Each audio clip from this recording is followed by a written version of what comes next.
या हो सँडविच खायला. चला तर बघूयात कसं बनवायचं सँडविच. आधी आपण असा सॉस लावून घेतलेला आहे.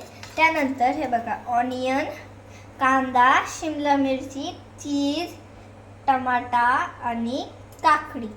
चालत इकडं इथं पॅनवरती तूप आणि तूप आता टाकून घेतले आणि स्लो ह्याच्यावरती हे केलंय. त्याला बनवूयात. दोन्ही ब्रेडला थोडं थोडं लावून घेतलंय. तर सगळ्यात पहिल्यांदा आपल्याला ठेवायचं आहे टमाटा. नंतर कांद्याचे असे पीसेस करायचे, ते साईडने ठेवायचे 4-5 तुम्हाला जेवढं पाहिजे तेवढं तुम्ही ठेवू शकता.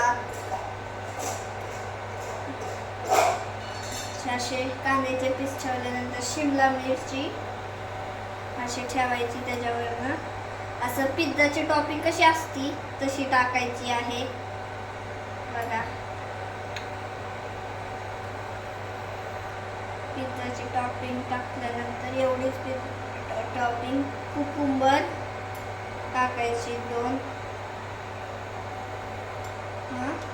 नंतर चीज बघा. चीज म्हणजे अजिबात कंजूसी नका करू, भरभरून टाका.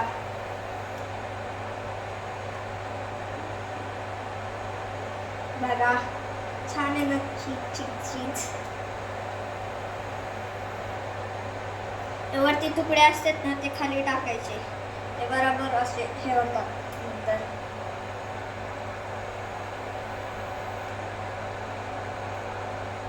बघा हे आपण सगळं टाकून घेऊयात खालचं सुद्धा.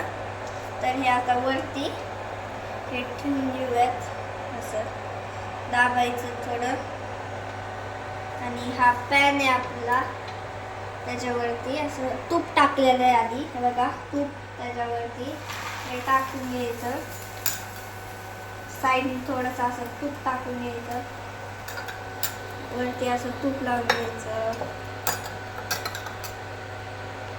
चपातीला हे आपण पलटलंय बघा कसं झालंय क्रंची. त्याला आता 2 मिनिटं असं फ्राय हे करून द्यायचं. घट्ट करायचं एकदम असं.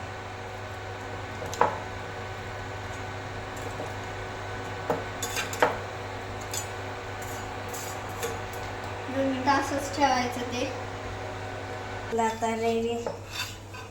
आपलं आता रेडी झालंय सँडविच. ह्याच्यात काढून घेऊयात बघा. हे मी बनवलंय, मम्मीनी काहीच हेल्प नाही केली. तुम्हाला दिसली मम्मी किचन मध्ये? नाही ना, मम्मीने काहीच हेल्प. कांदा सुद्धा मीच कापलाय. त्याचे असे 4 पीसेस करून घ्यायचे. नाही जाऊन ते 2च ठीक आहेत. असे 4 पीसेस करून घेतल्यानंतर वरतून असं चीज किसायचं बघा. तर मध्ये घालायचं हे थोडं थोडं.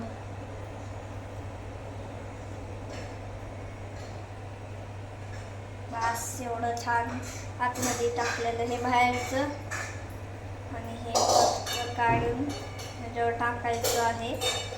रेडी आहे आपलं चीज सँडविच. आणि हे आपला सॉस बघा छान झालंय का नाही? टेस्ट करून सांगते थांबा.